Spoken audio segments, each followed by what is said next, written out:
नमस्कार दोस्तों। चलिए आज हम आपके लिए राजस्थान बोर्ड 12वीं क्लास की गणित में से प्रश्नावली 14 चल रही थी, उसकी अंतिम 2 एक्सरसाइज लेकर आया हूँ। पिछली वीडियो में मैंने आपको एक्सरसाइज 14.5 तक करा दिया था और आज इसमें 14.6 और 14.7 के बारे में बात करेंगे और आज ये प्रश्नावली 14 आपकी समाप्त हो जाएगी। उम्मीद करता हूँ पीछे का जो भी वीडियो मैंने आपको बताया है आपने उसका काम कर लिया होगा, अच्छे से देखा होगा। ऐसे ही आप लॉकडाउन का पालन करते रहिए और अपने घर पर ही अच्छे से पढ़ाई करते रहें। धन्यवाद। अब हम अपना आगे का टॉपिक शुरू करते हैं। बताया था मैंने इसके बारे में। एक टॉपिक बचा हुआ है समतल। क्या बचा हुआ है भाई? रेखाओं के बारे में बात हो चुकी, रेखाओं के बीच कोण, दूरी वगैरह। अब ये समतल है तो समतल के बारे में बात करेंगे, फिर समतल और रेखाओं के बीच कोण और समतलों के बीच कोण, ठीक है, इसके बारे में बात करते हैं। तो ये समतल लास्ट टॉपिक है। समतल जिसे कहते हैं प्लेन, क्या कहते हैं? PLANE, ठीक है।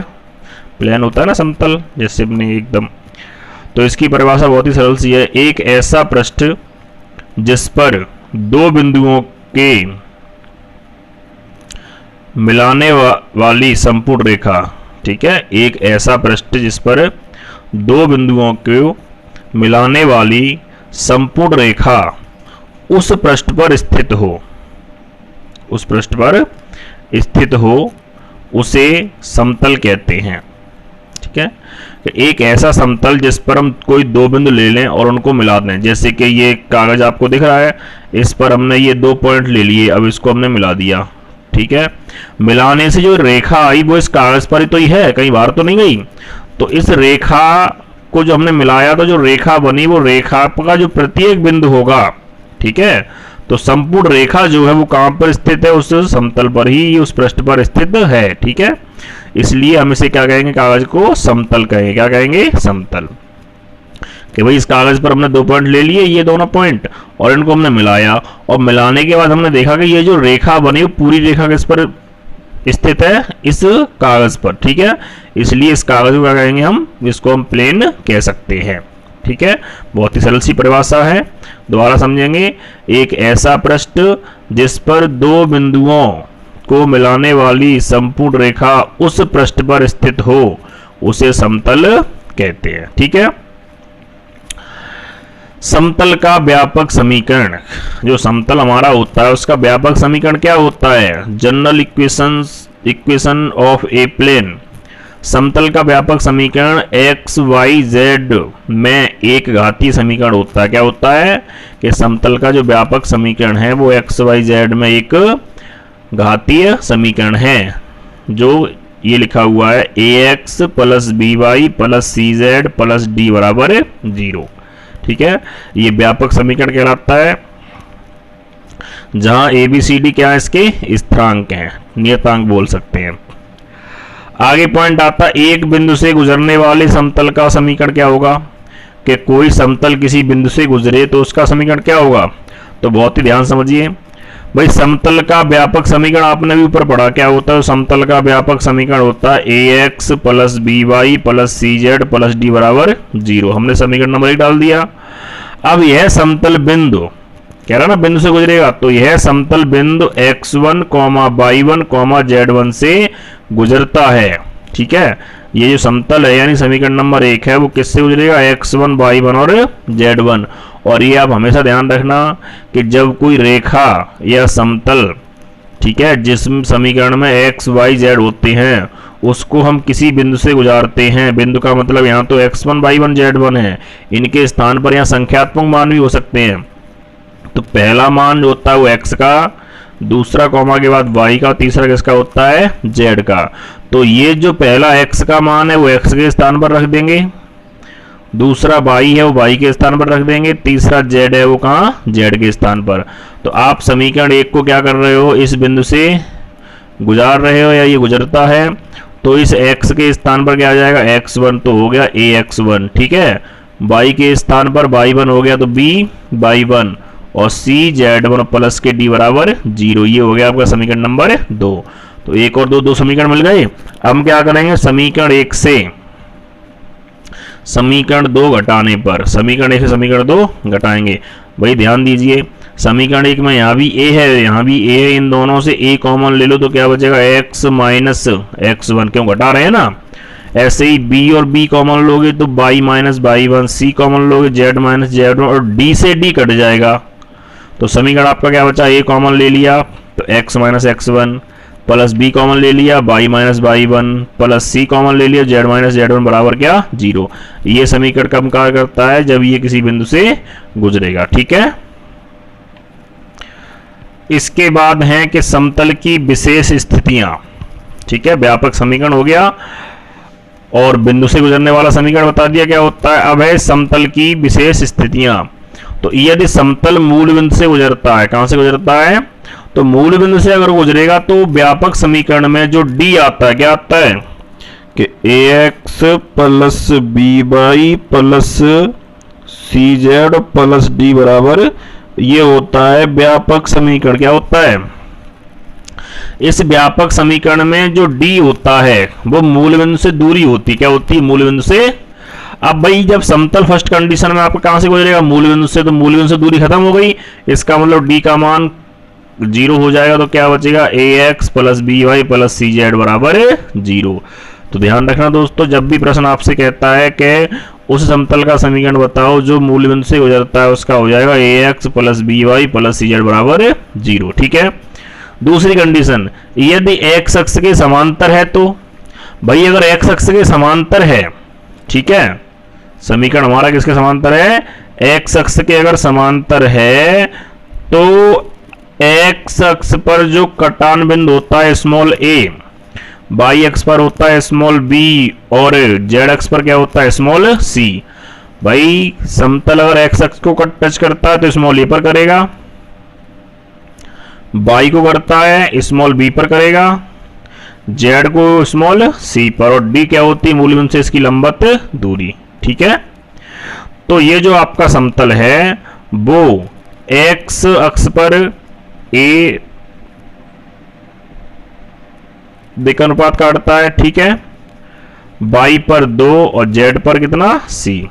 तो यदि x अक्ष के समांतर हो गया तो x अक्ष को उसने टच नहीं किया, उसके कैसा है समांतर, इसका मतलब जो ax है उसका मान, यानी यहां पर किसका मान 0 हो जाएगा, a का मान 0। बाकी आपके पूरे समीकरण में वही पॉइंट रहेंगे। तो by plus cz plus d बराबर 0, ठीक है। तो a खत्म हो गया। ऐसे अगर ये y अक्ष के समांतर होता है तो y अक्ष का, तो y पर कटान बिंदु क्या होगा b, तो अब by वाला पॉइंट हट जाएगा और d वाला, ठीक है। तो by और d हटाओ तो क्या बचेगा ax प्लस cz, तो ax plus cz plus d बराबर 0, ठीक है। तो यहां से हमने b पॉइंट हटा दिया। फिर कह रहा है यदि z अक्ष के समांतर है, तो z अक्ष के समांतर होगा तो कौन सा हट जाएगा, z वाला पॉइंट, तो cz वाला हट जाएगा, बाकी समीकरण बच जाएगा ax plus by plus d बराबर 0, ठीक है। तो ये बात आपके समझ में आ रही होगी।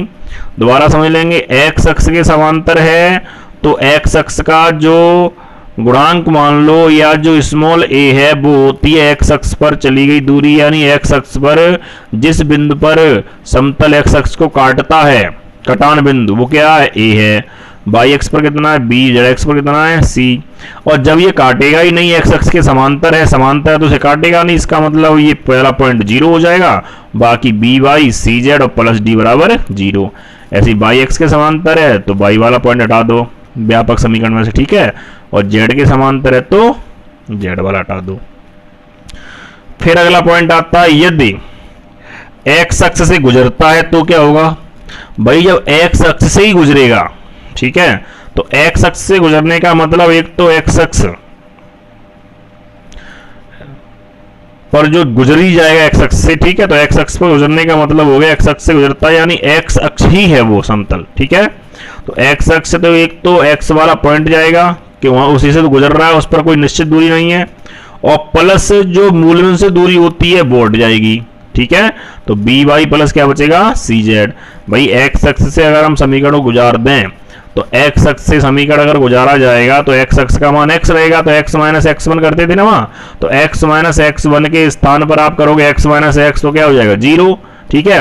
और प्लस डी माइनस डी, तो वो भी जीरो हो जाएगा। समझ में आ रही बात। तो यहां पर B y plus c Z ही बचेगा, ठीक है।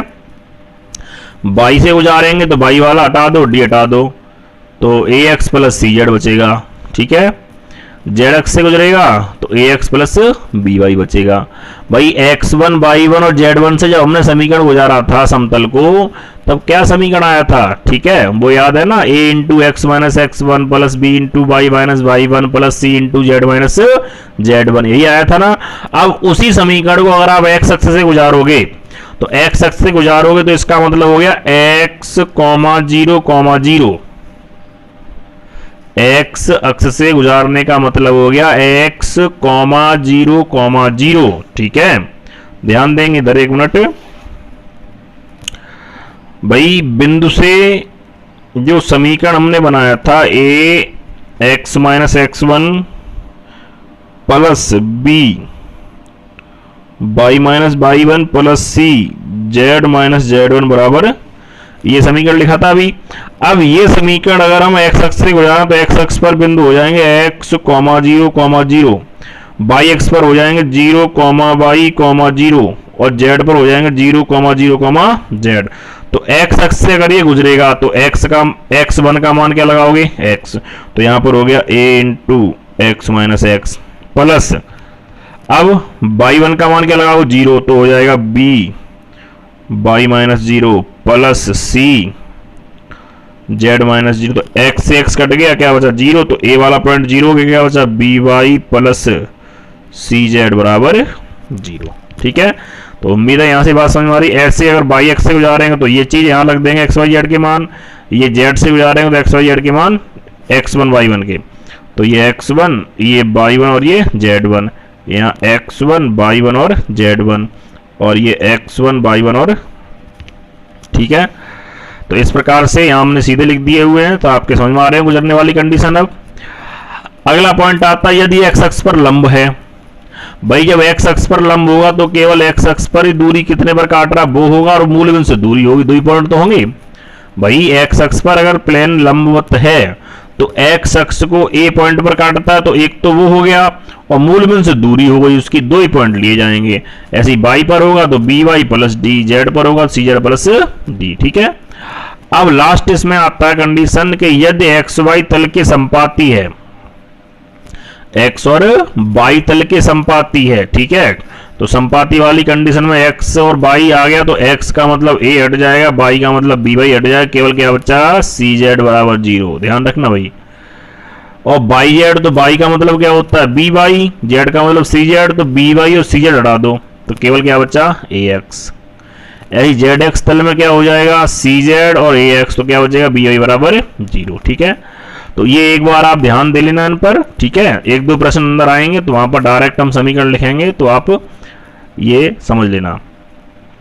आगे समतल का अंतःखंड रूप, intercept form of a plane, ठीक है। यदि कोई समतल एक्स वाई जेड अक्षों पर क्रमशः small a comma v comma c अंतःखंड काटता है तो समतल का समीकरण x upon a plus y upon b plus z upon c बराबर एक। शायद आपको ध्यान आ रहा हो कि रेखा का जो व्यापक समीकरण होता है वो होता है a x plus b y plus c बराबर जीरो, ठीक है। ये होता है व्यापक समीकरण। और रेखा का अंतःखंड रूप होता है एक्स बट्टा ए प्लस वाई बट्टा बी बराबर एक, याद आ रहा है ना। तो यहाँ पर एक्स और वाई तक ही सीमित होता है, और जब समतल आ गया तो वो जेड और बढ़ जाता है, तो क्या हो गया, a x plus b y plus c z बराबर प्लस डी बराबर जीरो हो गया। वो तो हो गया व्यापक रूप समतल का। और ये अंतःखंड रूप हो गया एक्स बट्टा ए प्लस वाई बट्टे बी, अब जेड बढ़े और जेड बट्टे सी बराबर कितना, एक, ठीक है। तो जैसे रेखा के अंतःखंड रूप में समीकरण होता है वैसे इसका हो गया, ठीक है। आगे ध्यान देते हैं। और इसके बाद है आगे समतल का अविलंब रूप। समतल का कौन सा रूप? अविलंब रूप, नॉर्मल फॉर्म। ठीक है, तो इसमें अब दो चीजें आएंगी, एक सदिश रूप और एक कार्तीय। तो बहुत ही सिंपल सा तरीका है भाई। देखो, यदि समतल की मूल बिंदु से लंब दूरी p तथा समतल के लंबवत इकाई सदिश है, ध्यान रखना। केवल अगर लंबा सदिश दिया जाए अवलंब सदिश तो उसको n वेक्टर लिखेंगे, लेकिन ये कह रहा लंबवत इकाई सदिश n कैप दिया गया हो, तब समतल का समीकरण होता r vector dot n cap बराबर p। अब यदि समतल की मूल बिंदु से दूरी, यानी लंबवत दूरी बोलो चाहे मूल बिंदु से दूरी, उसे बोलते हैं कि किससे नोट करेंगे? स्मॉल p से, तथा समतल के लंबवत इकाई सदिश n कैप दिया गया हो। ठीक है, लंबवत इकाई सदिश हो यानी अविलंब सदिश और वही मात्रक, तब समतल का समीकरण होता r vector dot n cap बराबर p। अब कार्तीय रूप में क्या होता है, हम आपको पहले ही बता चुके थे कि जो r वेक्टर होता है, r वेक्टर के स्थान पर आप लिख सकते हो xi plus yj plus Z के, और n कैप r कैप के बारे में बताया था li plus mj plus n के, ये मात्रक सदिश होता है जो दिक्कोज्याओं से बनता है। किससे बनता है? दिक्कोज्याओं से। तो r और n के मान जो वेक्टर के लगा लिए आप, वहां समीकरण इसमें लगा दो ऊपर में। तो देखो, चूंकि समतल का सदिश समीकरण क्या होता है? r vector dot n cap बराबर p। ठीक है, यहाँ पर r वेक्टर का मान लगा दिया xi plus yj plus Z के, डॉट n कैप का मान li plus mj plus n के बराबर p। डॉट में आपको पता i का i से, j का j से और k का k से। तो i का i से lx plus my plus nz बराबर p। तो ये हो गया इसका अविलंब रूप में कार्तीय समीकरण। ठीक है, नोट करके समझ लो। समतल के लंबपाद की निर्देशांक अगर आपसे कभी पूछता है लंबपाद निर्देशांक क्या होते हैं, तो LP, MP और NP। P क्या होती है? यहाँ से समतल की लंबवत दूरी। LMN क्या होती है? दिक्कोज्याएं। तो अगर आपको किसी समतल के अविलंब की दिक्कोज्याएं दे रखी हो और उसकी मूल बिंदु से दूरी दे रखी हो, तो लंबपाद की निर्देशांक होते हैं LP, MP और NP। ठीक है, दूसरा पॉइंट, समतल पर मूल बिंदु से डाले गए लंब की लंबाई किसी समतल पर अगर निकालें, तो समतल का समीकरण अगर इस कंडीशन में है r vector dot n vector बराबर q। ध्यान देना, यहाँ पर p नहीं है, क्योंकि p कब आएगा? जब यहाँ पर n कैप होगा। कब आएगा? जब यहाँ पर n कैप होगा। ये n कैप नहीं, क्या n वेक्टर। ठीक है, जब हमें समीकरण समतल का दिया जाएगा और उसकी हम तुलना किया करेंगे, तो इसी समीकरण से किया करेंगे, r vector dot n vector बराबर q से, या q के स्थान पर कहीं पर हम d भी लगा सकते हैं, लेकिन कभी भी तुलना करते समय आप n कैप मत ले लेना, ध्यान रखना। r vector dot n vector बराबर q, इससे ही तुलना करेंगे समीकरणों की, जब समीकरण आपको दिए जाएंगे समतल के और हमें n और q का मान चाहिए। तो सीधा आप अगर मानते हो r vector dot n cap बराबर p, तो वो गलत माना जाएगा आपका। ठीक है, तो अगर ये समतल का समीकरण है, तो मूल बिंदु से दूरी d बराबर हो गया q बट्टा n कैप का, सॉरी n वेक्टर का मापांक। ठीक है, वही समतल का समीकरण क्या? r vector dot n vector बराबर q, तो मूल बिंदु से दूरी स्मॉल d बराबर q बट्टा n वेक्टर का मापांक। ठीक है, बस इतने ही सवाल प्रश्न थे इसमें। अब देखिए प्रश्नावली के सवाल बहुत सरल से हैं। प्रश्नावली 14.6 का क्वेश्चन पहला क्या है? उस समतल का समीकरण ज्ञात कीजिए जो x अक्ष पर लंब है तथा बिंदु 2-1 3 से गुजरता है। तो अभी हमने आपको विशेष स्थितियों में बताया था, x अक्ष पर लंब, y पर, z पर। ठीक है, तो सबसे पहले वही कंडीशन लिखोगे, x अक्ष पर लंब समतल का समीकरण लिखाया होगा, देख लेना, ax प्लस डी बराबर 0। समीकरण नंबर 1 डाल दो। अब कह रहा है यह समीकरण कितने से गुजरता है, तो लिख दो यह समतल बिंदु कितने से? 2-1 3, तो 2-1 से गुजरता है, इसलिए x का मान 2, y का मान -1, z का मान 3। तो हमारे पास केवल x वाला ही पॉइंट है, तो यहाँ लगा दो 2x के स्थान पर, तो 2a प्लस डी बराबर 0। तो d का मान कितना? -2a। समीकरण नंबर 2 डाल दिया। अब इस d के मान को उठाया और कहाँ लगा दिया? समीकरण नंबर 1 में। तो d का मान समीकरण 1 में रख दिया, तो ax - 2a बराबर 0। a कॉमन ले लिया तो x - 2 बराबर 0, a को 0 में भेज दिया तो x - 2 बराबर 0। यही आया समतल का समीकरण। दूसरा प्रश्न, उस समतल का समीकरण ज्ञात करें जो x अक्ष तथा बिंदु इतने से गुजरता है। मतलब x अक्ष से भी गुजरना चाहिए और इस बिंदु से भी गुजरना चाहिए। तो x अक्ष से गुजरने वाले समतल का समीकरण लिखाया है B y plus c z बराबर 0, बिल्कुल क्वेश्चन नंबर 1 की तरह। इसे समीकरण नंबर हमने 1 डाल दिया। फिर यह समतल बिंदु 3,2,4 से गुजरता है। इसका मतलब x का मान 3, y का मान 2, z का मान 4। तो यहां लगा देंगे, एक y के स्थान पर 2 आ गया तो 2 भी हो गया, z का मान 4 है तो 4c, तो 2b प्लस 4c बराबर 0। तो वो यो 2b बराबर माइनस के 4c और b बराबर माइनस 2c है। 2 से 4 कितने बार कट जाएंगे भाई? 2 बार। ठीक है, अब इसको समीकरण 2 डाल दिया हमने, b बराबर माइनस 2c आया। b का यह मान समीकरण 1 में रखने पर, तो b का यह मान उठाओ समीकरण 1 में लगा दो, तो माइनस के 2c गुणा बाई यानी बाई है प्लस सी जेड बराबर 0। अब c कॉमन आ रहा है, तो कॉमन आ रहा है c इसमें, यहां पर क्या लिखा हुआ है 2, ये कॉमन आया c, तो c कॉमन लिया, 0 में भेज दिया, तो क्या बचा माइनस के 2y प्लस जेड बराबर 0। अब माइनस भी कॉमन ले 0 में भेज दो, इनको उल्टा कर सकते हैं, तो 2y प्लस का कर लिया, z माइनस का बराबर क्या 0। तो ये हो गया समतल का समीकरण। ठीक है, अगला प्रश्न, एक चर समतल बिंदु पी क्यू आर से गुजरता है तथा निर्देशीय अक्षों को बिंदु ए बी सी पर मिलता है। प्रदर्शित कीजिए कि निर्देशांक समतलों के समांतर ए, बी तथा सी से गुजरने वाले समतलों के वहनिष्ठ बिंदु का बिंदुपथ p upon x plus q upon y plus r upon z बराबर 1 होगा। भाई बहुत सिंपल सवाल है, कुछ भी नहीं है इसमें। माना बिंदु ए बी सी के निर्देशांक क्रम से ए का तो x 0 0, b का 0 y 0, c का 0 0 z। ठीक है, ये निर्देशांक इसके हैं। तब ए बी सी बिंदुओं से गुजरने वाले समतल का समीकरण क्या हो जाएगा? ठीक है, एक बार ध्यान रखना, ये x1 0 0 है, 0 y1 0 है, 0 0 z1 है। तो वही भी बताया था ना, x अक्ष पर अगर a काटे, y अक्ष पर स्मॉल b और z पर स्मॉल c, तो अंतःखंड रूप क्या बताया था? x upon a plus y upon b plus z upon c। तो उसी का अकॉर्डिंग हो गया x upon x1 plus y upon y1 plus z upon z1 बराबर 1 समीकरण नंबर। अब कह रहा है यह जो समीकरण हमने ज्ञात किया वो पी क्यू आर से गुजरता है, तो पी क्यू आर किसके स्थान पर कार्य करेंगे? एक्स वाई जेड के स्थान पर। तो p q r x y z के स्थान पर लगा दो, एक्स के स्थान पर पी, वाई के स्थान पर क्यू, जेड के स्थान पर आर लगा देंगे, तो समीकरण बन गया। यहां से देखो ये एक्स के स्थान पी, तो पी बट्टा एक्स वन प्लस वाई के स्थान पर क्यू लगा दो, तो क्यू बट्टा वाई वन प्लस जेड के स्थान पर आर लग जाएगा, तो आर बट्टा जेड वन बराबर, ये समीकरण 2 हो गया, ये 1 हो गया। भाई इनमें अगर आप देख रहे हो समीकरण 2 में 1 का भाग लगाया, कहने का मतलब उभयनिष्ठ बिंदु की बात की जाती है। तो उभयनिष्ठ क्या आ रहा है? x1 y1 z1, यहाँ भी क्या आ रहा है? x1 y1 और z1। तो इन उभयनिष्ठ बिंदुओं को हटा दिया जाए, ठीक है, तो इनका जो बिंदुपथ होगा, तो देखो यहाँ पर बट्टे में p है, तो कहने का मतलब ये है कि समीकरण 2 में हमने 1 का भाग लगा दें, ठीक है।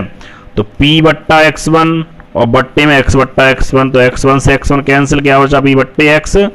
तो इसको इस प्रकार से भाग न देकर आप ये समझ लो कि ये कंडीशन ये आ जाएगी p बट्टे एक्स प्लस क्यू बट्टे वाई प्लस आर बट्टे जेड बराबर 1, या हम इसको ऐसे भी लिख सकते हैं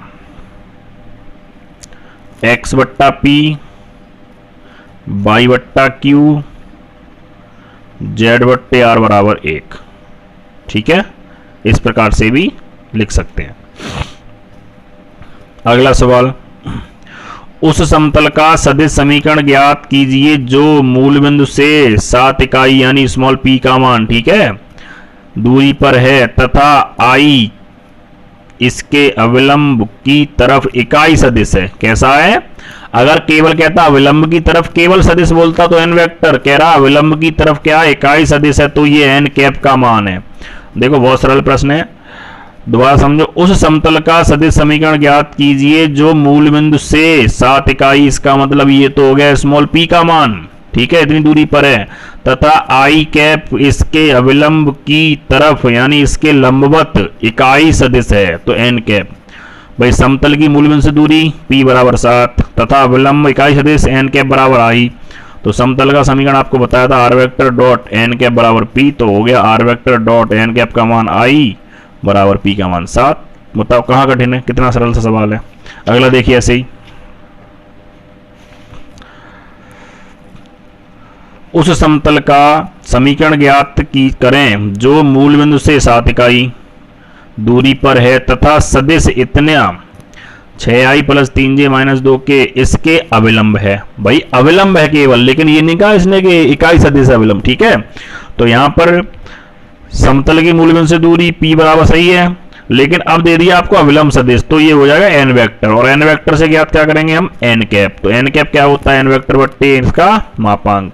तो n वेक्टर 6 का स्क्वायर कर दो 36, 3 का 9, 2 का 4, तो ये हो गया 49, 49 कितना आया 7, तो n कैप का मान आ गया ये। ठीक है, अतः समतल का सदिश समीकरण r vector dot n cap बराबर p, r वेक्टर डॉट ये n कैप का मान लगा दिया बराबर p का मान 7। अब ये बट्टे वाले 7 और भेज दो, तो 7 का 7 से गुणा हो जाएगा, कितना हो जाएगा 49, तो ये समीकरण हो गया।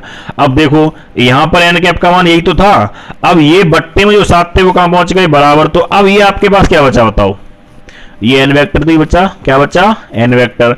अब p का मान कितना था 7, लेकिन यहाँ कितना आ गया 49। तभी हम कहते हैं जब आपको समीकरण दिया जाए तो उसकी तुलना करेंगे, तो किससे करेंगे, r vector dot n vector बराबर q से। समझ गए ना आप क्यों करेंगे तुलना, क्योंकि n कैप का मान यहाँ पर ये है, और जब इसको हमने सही रूप में लिखा तो ये आया, तो ये n कैप थोड़ी है, ये क्या है n वेक्टर का मान है। ठीक है, और ये p नहीं है, क्या है, इसको q मान लिया है।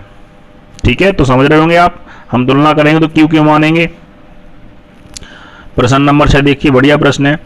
समतल का समीकरण r vector dot 3i - 4j + 12 के बराबर 5 को अविलंब रूप में परिवर्तित करें। पहले तो इसे अविलंब रूप में परिवर्तित करना है, फिर कह रहा है इसकी मूल बिंदु से दूरी, लंब दूरी ज्ञात करें, और प्राप्त समतल के अविलंब की दिक्कोजाएं भी ज्ञात करें। ठीक है, तो समतल का समीकरण जिस कंडीशन में आपको दिया जाएगा तो तुलना किससे करेंगे, r vector dot n vector बराबर q से, बताया था ना। तो n वेक्टर का मान मिल गया, n वेक्टर से निकाल लो n कैप, क्या निकाल लो n कैप, और बताया था आपको मूल बिंदु से दूरी निकालोगे तो p बराबर क्या होता है q बट्टा n कैप। वही पीछे आता सूत्र एक कि समतल की मूल बिंदु से दूरी, तो p बराबर q बट्टा n कैप, तो p का मान मिल गया 5/13। अब p का मान 5/13 मिल गया, n कैप का मान मिल गया, तो लगा दो समतल का सदिश समीकरण r डॉट n कैप बराबर p, तो ये n कैप का मान और ये p का मान, ये तो हो गया अविलंब रूप में। ठीक है, समीकरण। अब कह रहा है इसका क्या चाहिए आपको, मूल बिंदु से दूरी, तो लास्ट में लिख दो, अतः अविलंब की दिक्कोजाएं कितनी 3/13 - 4/13 और 12/13। कहां से आती है दिक्कोजाएं, देखो ये लिखी हैं भाई। n कैप क्या होता है, li mj + n के, यही होता है ना, li + mj + n के, n कैप का मान, तो l का मान 3/13, m का -4/13, n का मान 12/13, और ये सामने क्या है लंबवत दूरी है, निकाली 5/13। तो बस लिख दिया हमने कि अविलंब की दिक्कोजाएं ये हो गई, तथा मूल बिंदु से दूरी कितनी 5/13। या का मतलब प्रश्न नंबर 6 है, और प्रश्न भी वही है, लेकिन ये कार्तीय रूप में दे दिया। किसमें दे दिया, कि यही प्रश्न अगर कार्तीय रूप में आपको दिया जाए कि समतल का समीकरण तो 3x - 4y + 12z बराबर 5, ठीक है, को अविलंब रूप में परिवर्तित कर इसकी मूल बिंदु से लंबवत दूरी ज्ञात करें। फिर कह रहा है समतल के अविलंब की दिक्कोजाएं, तो बिल्कुल वही प्रश्न है, वही केवल ये है कार्तीय रूप, और इससे पीछे जो था या से पहले यही प्रश्न नंबर 6 ही है, वो था आपका सदिश रूप। तो इसका भी समझ लो, समतल का समीकरण लिख लो जैसे दिया हुआ आपको। ठीक है, फिर आप एक चीज करेंगे, इसमें x, y और z के गुणांकों का वर्ग करके योग, क्या करेंगे, x, y, z के गुणांकों का अंडर रूट के अंदर वर्ग करके योगफल कर लेंगे। जैसे x का गुणांक कितना 3, तो 3 का स्क्वायर कितना 9, y का कितना -4, तो स्क्वायर करेंगे 16, और 12 का 144। इन सब को जोड़ा तो कितना आया मान 13। तो जो भी x, y, z के गुणांकों के वर्गों का योगफल आए, ठीक है, उसका वर्गमूल, तो उसका हम समीकरण 1 में देंगे भाग। तो हमने समीकरण 1 में क्या लगा दिया, भाग लगा दिया, और बस यही समीकरण हो गया अविलंब रूप में। अब समीकरण 2 डाल दिया हमने इसको, ठीक है, तो समीकरण 2 की तुलना कर देंगे, lx + my + nz बराबर p, यही तो होता है अविलंब रूप। तो x का गुणांक कितना 3/13, तो l का मान हो गया। ये y का गुणांक है 49 नहीं है, ये y है, ठीक है, तो ये y गुणांक -4/13 है, n है तो 12/13, p कितना है 5/13। तो अविलंब की दिक्कोजाएं l m n हो गई और तथा p हो गया। ठीक है, तो प्रश्न आपका वही है, ये कार्तीय रूप में था और वो सदिश रूप में। अगला प्रश्न देखिए 7वां।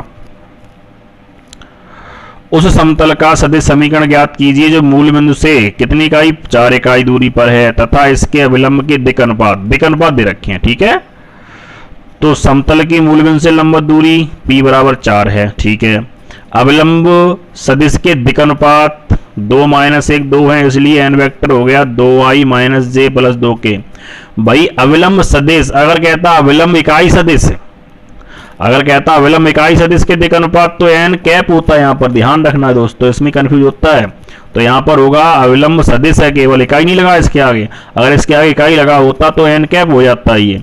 तो ये हो जाएगा n वेक्टर बराबर, ठीक है, दिक् अनुपात से वेक्टर बना लो 2i - j + 2k। ठीक है, इससे इसका मापांक निकाल लो 3 आ गया, फिर n कैप निकाल दिया। ठीक है, अब आपके पास लंबवत दूरी 4 है और n कैप का मान ये है, लिख दो। अतः समतल का सदिश समीकरण r vector dot n cap बराबर p, तो r vector dot n cap का मान बराबर p और 3 का कर दो 4 से गुणा, उधर चला जाएगा। तो r vector dot 2i - j + 2 k बराबर 12। अगर यहीं पर ये कार्तीय समीकरण पूछे तो r वेक्टर के स्थान पर xi + yj + z के लगाकर इसका डॉट कर देंगे तो x y z में इक्वेशन आ जाएगी। ठीक है, आगे एक सवाल आएगा आपको बताएंगे। प्रश्न नंबर आगे देखिए 8वां। समतल का समीकरण 2x - 3y + 6z + 14 बराबर 0 से समतल का अविलंब रूप ज्ञात करो। भाई इस समीकरण से अविलंब रूप ज्ञात करना अभी क्वेश्चन नंबर 6 में किया था। तो समतल का समीकरण लिखा हुआ है, क्या करेंगे x y z गुणांकों का स्क्वायर करेंगे, कर दिया 2 का 4, 3 का 9, 6 का 36, तो 49, तो बाहर निकल कितने आए 7, तो 7 का भाग लगा दिया। ठीक है, ये लगा दिया हमने पूरे समीकरण में, भाग लगाया तो बराबर ये देखो 14/7 का मतलब +2 इधर होंगे, बराबर भेज दिया -2। लेकिन बराबर में संख्या कभी माइनस की नहीं होनी चाहिए, ध्यान रखना। ठीक है, b का जो मान होगा बराबर में कभी माइनस का नहीं होगा, क्योंकि बराबर होता है p, और p क्या होती है मूल बिंदु से लंबवत दूरी, और लंबवत दूरी मूल बिंदु से जो होगी कभी माइनस की नहीं ली जाएगी। इसलिए इस माइनस को उठा के इस तरफ ले आओ, समझ रहे हो ना, ये दोनों तरफ माइनस से गुणा कर देंगे तो ये प्लस का था वो माइनस, माइनस था वो प्लस, प्लस था वो, और बराबर ही माइनस वाला प्लस हो गया। ये हो गया समतल का अविलंब रूप में कार्तीय समीकरण। ठीक है, प्रश्न नंबर 9। उस समतल का समीकरण ज्ञात कीजिए जिसकी पर मूल बिंदु से डाले गए लंब की लंबाई, यानी उस समतल पर, देखो सवाल घुमा दिया थोड़ा भाषा, कि उस समतल का समीकरण ज्ञात कीजिए जिस पर मूल बिंदु से डाले गए लंब की लंबाई 13 इकाई है, यानी p का मान, तथा इस लंब के दिक् अनुपात या अविलंब के दिक् अनुपात, तो ए बी सी के मान दे दिए तो n वेक्टर बन जाएगा। ठीक है, देख लो कि भाई समतल की मूल बिंदु से दूरी कितनी, p बराबर 13 और अविलंब सदिश के दिक् अनुपात 4 - 3 12 है, तो n वेक्टर से उसका मापांक निकाल लो, फिर n कैप निकाल लो। अब p का मान 13 है, n कैप का मान ये आ गया, तो अतः समतल का सदिश समीकरण r vector dot n cap बराबर p, r वेक्टर डॉट ये n कैप का मान बराबर में p का मान, गुणा कर लो इनका, तो 13 का 13 से 169। ठीक है, ठीक है, ये हो गया। अब इसमें कार्तीय रूप भी निकाल दिया हमने, क्योंकि इसमें नाम नहीं दिया था कौन सा समीकरण, केवल ये कह रहा समीकरण। तो कार्तीय रूप में आपको बता रहे थे केवल r वेक्टर के स्थान पर क्या लगाओगे, xi + yj + zk, तो r वेक्टर बराबर xi + yj + zk रखने पर, तो ये यहाँ पर लगा दिया r वेक्टर का मान, डॉट ये लिखा हुआ है बराबर 169। तो भाई डॉट में तो आपको बताया ना i का i से, j का j से और k का k से, तो 4x - 3y + 12z बराबर 169। क्लियर, समझ में आ रहे होंगे। एक और लास्ट प्रश्न बचता है इसका 14.6 का। समतल x y z x + y + z बराबर 3 का अविलंब इकाई सदिश ज्ञात करें। समतल का समीकरण लिख लिया, वही तरीका x y z गुणांकों का वर्ग, तो √3 हो गया, समीकरण में भाग लगा दिया, तो ये तो हो गया इसका अविलंब सदिश, अविलंब रूप में समीकरण।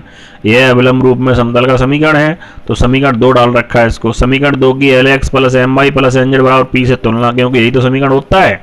ठीक है, कार्तीय रूप में होता है अविलंब का, अविलंब रूप में समीकरण होता है, लेकिन कार्तीय रूप में, एक सदिश रूप में होता है r vector dot n cap बराबर p। ठीक है, तो यहां से L का मान, M का मान और N का मान निकल के आगे। फिर कह रहा अविलंब इकाई सदिश, तो अविलंब इकाई सदिश अगर चाहिए तो एन कैप बराबर क्या होता है, l i plus m j plus n k, तो एल एम एन के वन उठा के यहाँ लगा दो, ये लो इकाई सदिश हो गया। ठीक है, तो 14.6 क्वेश्चन नंबर 10 कंप्लीट होते हैं। जो प्रश्न आपको छुड़वाए हैं ईमानदारी से कीजिए, नहीं होते तो आप हमको कमेंट बॉक्स में बता दीजिएगा। आगे देखिए, इसी में कह रहा है कि दो समतलों के मध्य कोण, एंगल बिटवीन टू प्लेन्स किस प्रकार निकालेंगे। तो सबसे पहले सदिश रूप में समझ लो। माना सदिश रूप में दो समतल, एक पहला होगा r vector dot n one बराबर डी वन, दूसरा होगा r vector dot n two बराबर डी टू। यहाँ डी वन डी टू ले लिए, ठीक है, क्यू वन क्यू टू ले सकते हैं, कोई दिक्कत नहीं है। यह समतलों के मध्य कोण थीटा है, तब कॉस थीटा बराबर यहाँ से एन वन, यहाँ से एन टू, तो n one dot n two बट्टे एन वन का मापांक डॉट इंटू एन टू का मापांक।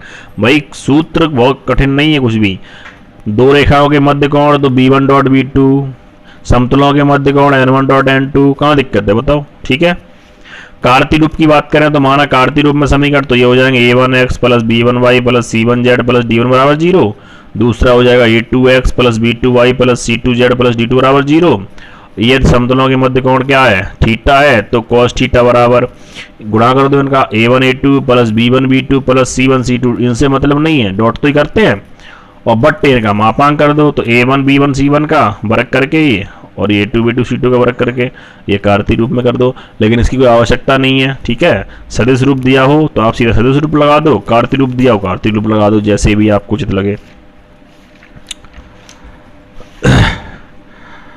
नोट में समझिए, ये दोनों समतल परस्पर लंबवत हैं तो क्या होता है, n one dot n two बराबर जीरो। कहने का तात्पर्य a one a two plus b one b two plus c one c two का मान जीरो के बराबर होगा। आगे कह रहा है ये दोनों समतल परस्पर समांतर हैं, मान लो लंबवत नहीं है, तो एन वन बराबर होता है लैम्डा एन टू, या कार्तीय रूप में ए वन बट्टा ए टू बराबर बी वन बट्टा बी टू बराबर सी वन बट्टा सी टू। ठीक है, आगे एक और है, एक रेखा व एक समतल के मध्य कोण। एक तो रेखा होगी और एक क्या होगा, समतल। तब कैसे निकालोगे, तो पहले समझो सदिश रूप में। माना रेखा का समीकरण इस प्रकार ही होता है ना, ए प्लस लैम्डा बी, तथा समतल का क्या होता है, r vector dot n vector बराबर क्या मान लिया, डी मान लिया है। ठीक है,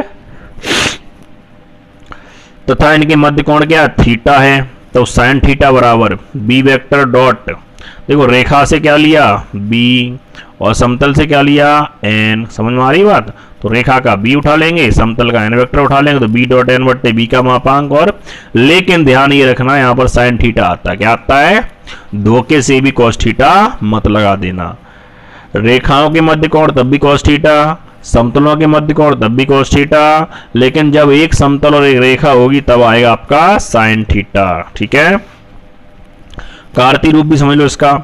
माना समतल का समीकरण तो ये हो जाएगा a x plus b y plus c z plus d बराबर जीरो। रेखा का समीकरण एक्स माइनस एक्स वन बट्टा एल मान लिया यहाँ बराबर बाई माइनस बाई वन बट्टे एम मान लिया है, जेड माइनस जेड बट्टे एन। ठीक है, यदि रेखा था समतल के मध्य कोण क्या थीटा है, तो साइन थीटा बराबर ये दिक्कनुपात बट्टे आते हैं तभी तो बी वेक्टर बनता है, और यहाँ से एक्स वाई जेड को उठाएंगे तो क्या बनेगा एन वेक्टर, तो वही चीज है। तो एल का ए से a l plus b m plus c n और बट्टे ए का स्क्वायर बी का स्क्वायर सी का स्क्वायर, ये तो ये हो गया ऊपर, और ये l square m square square रेखा से हो गया, इनके मापांक हो गए। ठीक है, घबराने वाली कोई बात नहीं है, चाहे सदिश हो चाहे कार्तीय हो, आप इस प्रकार से तुलना कर देंगे सवालों की और हल कर लेंगे। नोट यहाँ भी समझ लो, यदि रेखा समतल लंब है तब ए बट्टा एल बराबर बी बट्टे एम बराबर सी बट्टे एन लंब है। ठीक है, और जब समांतर है तो बी डॉट एन बराबर जीरो, क्योंकि यहाँ पर साइन होता है और साइन जीरो का मान कितना होता है, जीरो होता है, इसलिए समांतर में जीरो आएगा। भाई रेखा और समतल समांतर होंगे तब उनका डॉट जीरो के बराबर, और अगर दोनों ही समतल हैं तो उनका डॉट जीरो बराबर होगा जब वो लंब होंगे, तो ये ध्यान रखना। या कार्तीय रूप करें तो a l plus b m plus c n बराबर जीरो। एक सूत्र और बचता है कि किसी बिंदु की समतल से दूरी या समतल से किसी बिंदु की दूरी, एक बिंदु जिसका स्थित सदिश ए वेक्टर है से समतल r vector dot n vector बराबर क्यू पर डाले गए लंब की लंबाई स्मॉल डी। हमने क्यों क्यू मान लिया, क्योंकि यहाँ पर लंबाई स्मॉल डी मानेंगे दूरी। ठीक है, डिस्टेंस। तो ये समतल हो गया r vector dot n vector बराबर क्यू, और इस बिंदु से डाल रहे हैं, तो सीधा सूत्र याद रख लो, q minus a dot n बट्टा एन का मापांक और इस पूरे का भी मापांक होता है। लेकिन यही अगर कहां से मूल बिंदु से, तो आपको सूत्र लिखा चुके हैं पहले ही, d बराबर क्यू बट्टा एन का। ठीक है, समझ में आ रही होगी प्रश्नावली आपके। तो देखिए प्रश्न इसके, निम्न समतलों के मध्य कोण ज्ञात कीजिए। भाई 3 सवाल दे रखे हैं इसमें, और तीनों ही सवाल जो है वो सदिश रूप में हैं। अगले में 3 सवाल आपको कार्तीय रूप में मिलेंगे। R vector dot 2i minus j plus 2 k बराबर 6, फिर दूसरा है r vector dot 3i plus 6j minus 2 k बराबर 9। ऐसे ये दूसरा और ये तीसरा। हम इसमें एक आपको हल करके दिखाते हैं। पहला जो आपको समतल दिए उन्हें लिख लो, समतलों के समीकरण। पहला हो गया ये, ठीक है, ये दूसरा हो गया। जब ये 2 समीकरण हो गए, इसलिए हमने क्या किया, पहले समीकरण से एन वेक्टर क्या आ जाएगा भाई, r vector dot n vector बराबर चाहे d1 मान लो चाहे q1 मान लो, कुछ ही मानो। तो पहला तो एन वेक्टर मिल गया, दूसरे से क्या मिल गया n2, तो ये दोनों वेक्टर मिल गए। ठीक है, तो ध्यान रखेंगे समतलों के समीकरण लिख लिए पहले जो आपको प्रश्न में दिए थे, फिर वहां से आपने क्या लिख लिया, इसलिए समीकरण 1 से क्या आ गया n वेक्टर, n1 वेक्टर, और समीकरण 2 से n2 वेक्टर। ठीक है, दोनों वेक्टर मिल गए। अब निकाल लो n1 डॉट n2, तो i का i से, j का j से, k का k से करके तो -4 आया। फिर इनके परिमाण निकाल लो, n1 का और n2 का, 1 का 3 1 का 7। अब लिख दो यदि समतलों के मध्य कोण कितना थीटा है, तब थीटा बराबर cos inverse n1 dot n2 बट्टा n1 का मापांक इंटू n2 का मापांक, तो बराबर हो जाए कॉस इनवर्स -4 बट्टा 3 इंटू 7। ठीक है, तो ये हो गया अब थीटा बराबर कॉस इनवर्स -4 बट्टा 21। ठीक है, इसी प्रकार से अगला दूसरा सवाल देखिए, निम्न समतलों के मध्य कोण ज्ञात कीजिए। अंतर क्या है, यहाँ पर ये कार्तीय रूप में 3 सवाल हैं। तो पहला सवाल है x plus Y plus 2z बराबर 9 और 2x minus Y plus Z बराबर कितना 15। ठीक है, दूसरा सवाल 2x minus Y plus Z बराबर 4, x plus Y plus 2z बराबर 3 है। तीसरा x plus Y minus 2z बराबर 3 है और 2x minus 2y plus Z बराबर कितना है 5। समझिए पहला सवाल क्या है, समतलों के समीकरण बिल्कुल उसी प्रकार से लिख लिए हमने। बराबर 9 था, उनका पक्षांतर कर दिया, -9 हो गया समीकरण 1। ऐसे ही 15 को भेज दिया तो -15 बराबर 0। अब कुछ लोग अब अगर चाहो तो तुलना कर लो a1x plus b1y plus c1z plus d1 से, या a2x plus b2y plus c2z plus d2 से तुलना। तो हमने क्या लिख दिया, इसलिए समीकरण 1 से, तो समीकरण 1 से क्या आ गया a1 b1 और c1 और d1। तो x का गुणांक कितना 1 है, तो ये y का 1 है तो b1 का 1, z का 2 है तो c1 का 2 और d1 का कितना है -9। ठीक है, फिर समीकरण 2 से x का गुणांक कितना है 2, तो a2 का मान 2, y का -1 है। ठीक है, कितना है -1, तो b2 का मान -1, z का 1 है तो c2 का मान 1 और d2 का मान -15। यह समतलों के मध्य कोण थीटा है तो थीटा बराबर कॉस इनवर्स, ये कार्तीय रूप में लिख दिया a1 a2 plus b1 b2 plus c1 c2 बट्टा a1 का स्क्वायर प्लस b1 का स्क्वायर प्लस c1 का, और दूसरे में a2 का b2 का और इनके। ठीक है, तो a1 a2 तो 1 इंटू 2 a1 a2 गुणा प्लस b1 b2 तो 1 into -1 plus c1 c2 2 into 1 बट्टा 1 का स्क्वायर 1 1 का स्क्वायर 1 2 का स्क्वायर 4। यहाँ पर करेंगे 2 का स्क्वायर 4 -1 का 1 और फिर ये 1 का 1। तो इस प्रकार से ऊपर तो हो गए 2 माइनस के 1 प्लस 2, तो 2 और 2 4 में से गया 3, और नीचे √6 इंटू √6 तो कितने बचे 6। 3/2 का मतलब 1/2, और 1/2 कॉस में कितने का मान होता है, तो 1/2 के स्थान पर कॉस π/3, कॉस से कॉस इनवर्स काट दो तो थीटा का मान कितना आया π/3। दूसरा और तीसरा आप स्वयं करेंगे बिल्कुल इसी प्रकार से। ठीक है, एक बार दोबारा समझ लो, जो समतलों के समीकरण दिए गए थे उनको समीकरण 1 और 2 डाल दिया, इसलिए समीकरण 1 से a1 b1 और c1 तक लिख लो, कोई दिक्कत नहीं है। d1 ना लिखो, कोई जरूरत नहीं है, इसकी d1 की आवश्यकता नहीं पड़ती है। ठीक है, समीकरण 2 से a2 b2 और c2 निकाल लिए और सूत्र लगा दिया, बस सूत्र में उठा के मान लगा दिए, सिंपल सा है। ठीक है, प्रश्न नंबर 3, सिद्ध कीजिए निम्न समतल परस्पर लंबवत। सिद्ध कीजिए निम्न समतल परस्पर कैसे हैं लंबवत हैं। पहला है x minus 2y plus 4z बराबर 10 और दूसरा 18x प्लस 17y प्लस 4 बराबर 4, 49, ठीक है। दूसरा अब इसमें दे रखा है सदिश रूप में r vector dot 2y minus j plus k बराबर 4 और दूसरा आर वेक्टर डॉट माइनस का i माइनस का जे प्लस का के बराबर 3। तो पहला है कार्तीय रूप में, दूसरा किस में है, सदिश रूप में। ये दोनों सवाल मैं आपको करा दूंगा। देखिए पहला समतलों के समीकरण, ठीक है। तो बताए थे ना, ये बराबर दे रखे होते पक्षांतर कर ले समीकरण एक बन जाता है, तथा दूसरा समीकरण ये है। इसलिए समीकरण एक से क्या मिलेगा, a1 b1 c1 और d1 लिख लेंगे। भाई x का गुणांक 1 है, y का -2 है, z का 4 है और d1 का -10 है। अब समीकरण 2 में ऐसे ही a2 b2 c2 और d2। तो यहां देखो a2 का 18 हो जाएगा, b2 का 17, c2 का 4 और d2 का -49, ठीक है। यदि समतल परस्पर लंबवत हैं तो लंबवत का मतलब कंडीशन ये तो थी a1 a2 plus b1 b2 plus c1 c2 बराबर कितना होना चाहिए, 0। तो हमने लगा लिया a1 का 1, a2 का 18, ठीक है,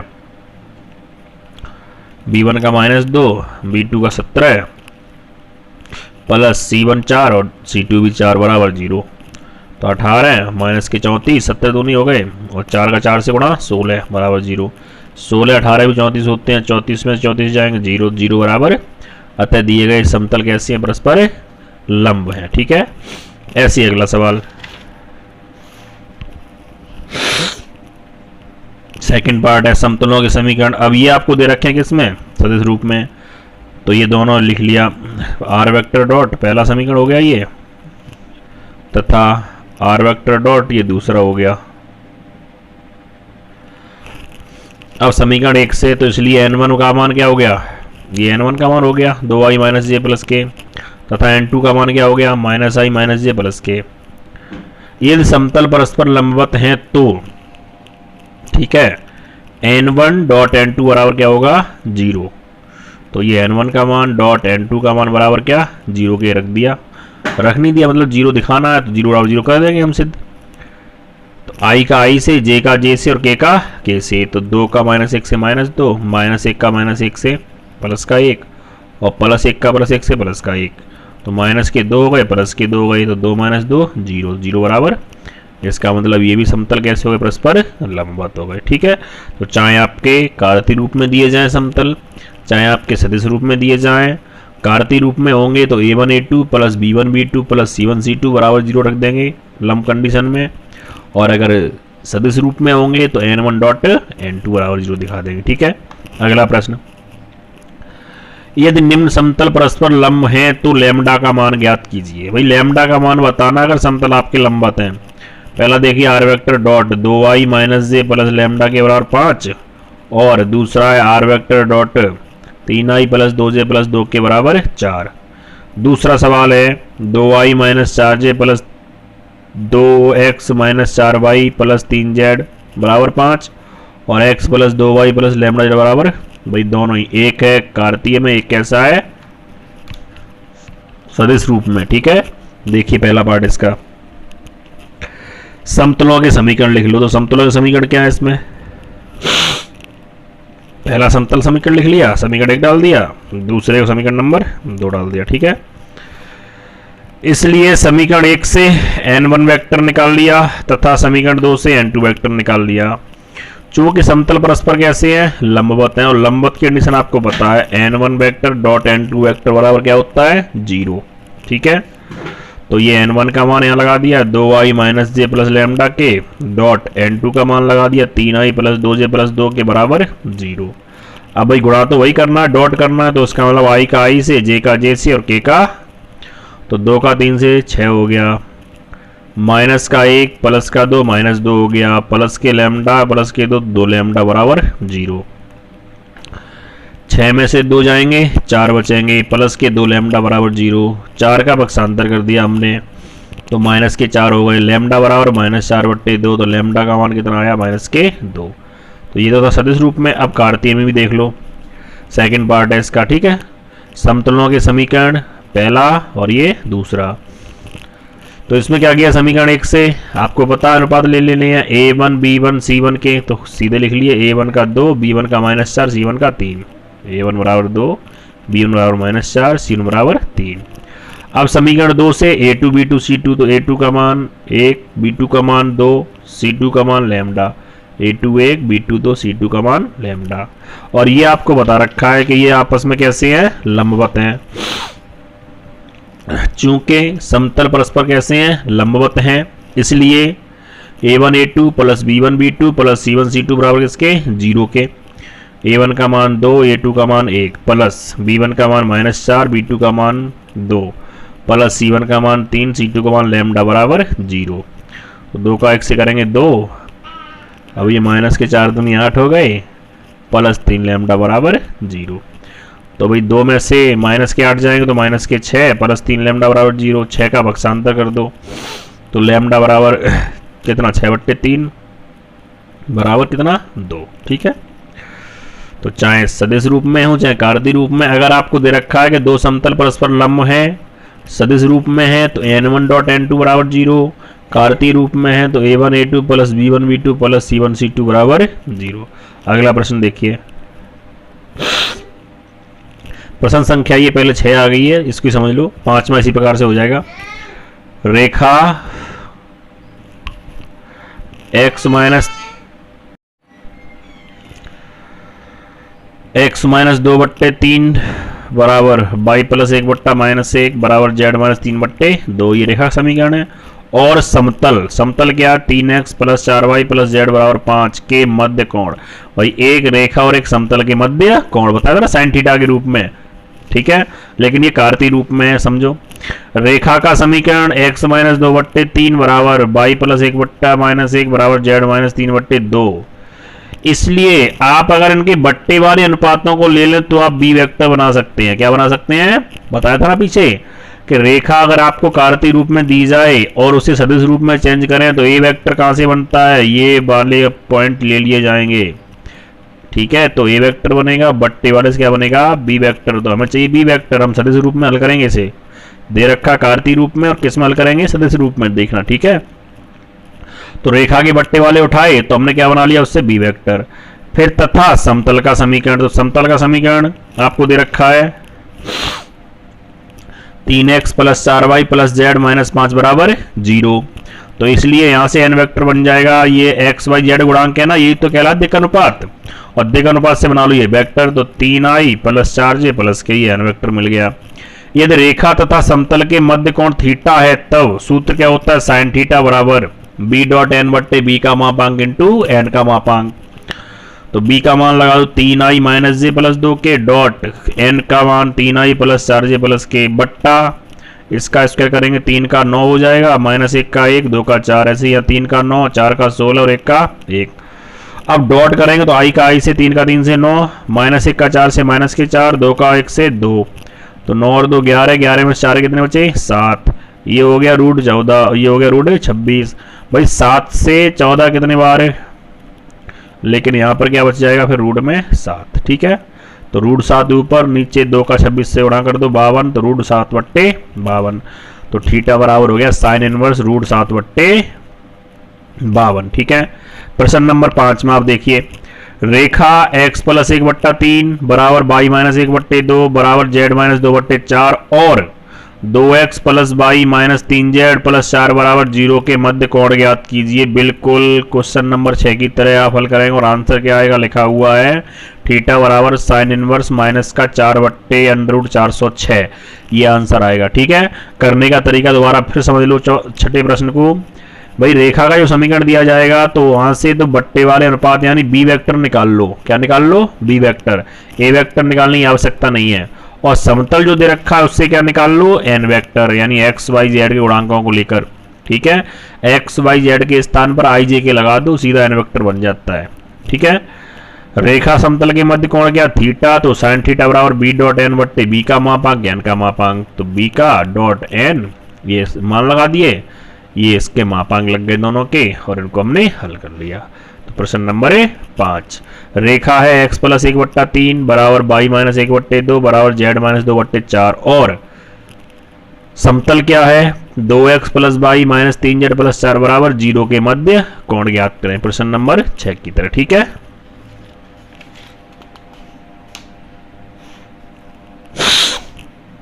सातवां प्रश्न देखिए, रेखा आर वेक्टर बराबर दे रखी है i plus 2j minus k plus lambda i minus j plus k और समतल r vector dot 2i minus j plus k बराबर 4 के मध्य कोण।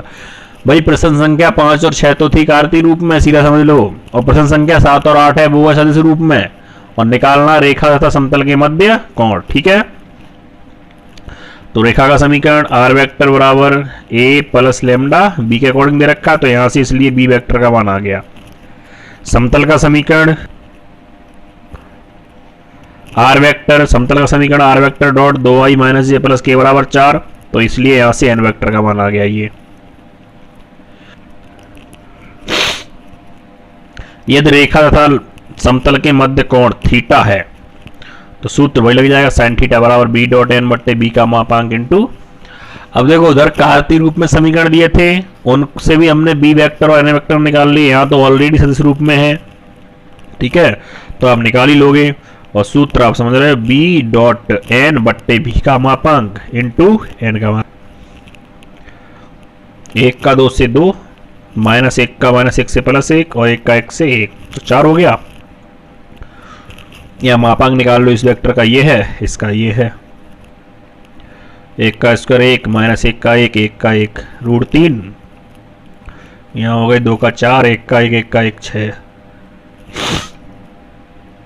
4 हो गए रूट 3 रूट 6, तो 4 बट्टे भाई ये देखो 6 का 3 से गुणा कर सकते हैं, कितना 18, 18 का मतलब होता है 3 रूट 2, तो थीटा बराबर साइन इनवर्स 4 बट्टा 3 रूट 2। ठीक है, ये कौन सा प्रश्न था, 7वां। बिल्कुल इसी प्रकार से कौन सा करोगे आप, प्रश्न नंबर 8, रेखा आर वेक्टर बराबर 2i plus 3j plus k plus lambda i plus 2j minus k और समतल r vector dot 2i minus j plus k बराबर 4 के मध्य कोण ज्ञात कीजिए। तो प्रश्न संख्या 7 की तरह आप स्वयं हल करेंगे, आंसर क्या आएगा, साइन इनवर्स माइनस 1/6। ठीक है, ये इसका आंसर होगा। प्रश्न नंबर 9 देखिए, यदि रेखा आर वेक्टर बराबर i minus 2j plus k plus lambda 2i plus j plus 2 k और समतल r vector dot 3i minus 2j plus m k बराबर 3 के समांतर हो, रेखा समतल कैसी है, समांतर, तो b vector dot n vector बराबर 0 बताया था ना। तो रेखा का समीकरण आपको दिया हुआ है, उसको लिख लिया हमने, और इसलिए यहां से क्या निकाल लिया, बी वेक्टर का मान। समतल का समीकरण आपको दिया हुआ है, यहां से क्या निकाल लेंगे, ये एन वेक्टर का मान। यदि रेखा तथा समतल समांतर हैं, कैसे हैं, तो कंडीशन क्या होती है, b vector dot n vector बराबर 0। तो बी वेक्टर का मान देखो 2i प्लस जे प्लस 2 के, तो 2i प्लस जे प्लस 2 के डॉट एन वेक्टर का मान 3i minus 2j plus m के, 3i minus 2j plus m के। ठीक है, अब डॉट करना है तो i का i से, j का j से और k का k से गुणा कर लेंगे, तो 6 माइनस 2 प्लस 2m बराबर 0, 4 प्लस 2m बराबर 0, पक्षांतर कर दो 4 का तो माइनस 4 हो जाएंगे, 2m बराबर माइनस 4, m बराबर माइनस के 2। ठीक है, प्रश्न नंबर 10 और इसका लास्ट प्रश्न है, यदि रेखा आर वेक्टर बराबर i, केवल i वेक्टर है, प्लस लैम्डा, तो ये b का मान। ठीक है, समतल r vector dot mi plus 3j plus k समांतर हो, यानी रेखा इस समतल कैसी है, समांतर, तो m का मान ज्ञात कीजिए। बिल्कुल प्रश्न संख्या किसकी तरह है, 9 की तरह अभी आपने। ठीक है, एंड ऑफ एक्सरसाइज कौन सी, 14, 14वीं प्रश्नावली आपकी पूरी होती है। देखिए विविध में प्रश्नावली बची हुई है, उसमें आप स्वयं सवाल लगाएंगे, और जो भी 2-4 सवाल होते हैं आपसे, ठीक है, रह जाते हैं, नहीं होते हैं, उनकी हम एक वीडियो बाद में डाल देंगे बना के। लेकिन अभी आप प्रश्नावली 14.7 तक कंप्लीट नोट कर बना लीजिए बढ़िया से। ठीक है, और जो विविध प्रश्नावली है उसमें काफ़ी सवाल तो आपको 14.1 से लेकर 14.7 तक ही मिलेंगे, और 2-4 ही सवाल होंगे जिनकी हम वीडियो बाद में डाल देंगे। अभी आप यहाँ तक कंप्लीट करेंगे, ये प्रश्नावली आपकी पूरी होती है, और इसके बाद हम कल आपका इस वीडियो का अवकाश रहेगा। इसके बाद हम एक परसों वीडियो अपलोड करेंगे और उसमें आपकी प्रश्नावली आएगी डिफरेंशियल यानी अवकलन। बताया था आपको पहले ही हमने कि अवकलन समाकलन 38 नंबर का आता है। तो अवकलन की प्रश्नावली 7 से शुरू करेंगे, ठीक है। छठी प्रश्नावली है वो भी करा देंगे, लेकिन अभी हम अवकलन की बात करेंगे केवल। तो अवकलन जो होता है वो प्रश्नावली कहाँ से शुरू है, 7 से, ठीक है। तो उसकी हम वीडियो बनाएंगे। तो अवकलन समाकलन और फिर 7 से लेकर आखिर कहाँ तक, 12 तक प्रश्नावली कंप्लीट चलेगी। तो अवकलन समाकलन पूरा उसमें खत्म हो जाएगा। तो ये सवाल नंबर 10 है, ठीक है। प्रश्न नंबर किसकी तरह, 9 की तरह आपको कर लेना है, ठीक है। समझ में आ गया होगा भाई। रेखा का समीकरण, उससे बी वेक्टर ले लिया हमने, ठीक है। समतल से एन वेक्टर ले लिया। रेखा और समतल परस्पर कैसे हैं, समांतर, तो बी डॉट एन बराबर 0, कंडीशन लगा दी, एम का मान उसी प्रकार से यहाँ पर आ जाएगा, ठीक है। धन्यवाद दोस्तों, वीडियो को देखते रहिए, लाइक कीजिए और ज़्यादा से ज़्यादा शेयर कीजिए, सब्सक्राइब करवाइए। देखिए जिसके पास नोटिफिकेशन नहीं पहुंचता है तो यहाँ पर एक देख लेना बेल आइकन आता है, उसमें सबसे ऊपर वाला, ठीक है, बेल आप दबा देंगे तो आपको तुरंत नोटिफिकेशन मिल जाएगी जैसे ये वीडियो अपलोड करेंगे। धन्यवाद, राम राम।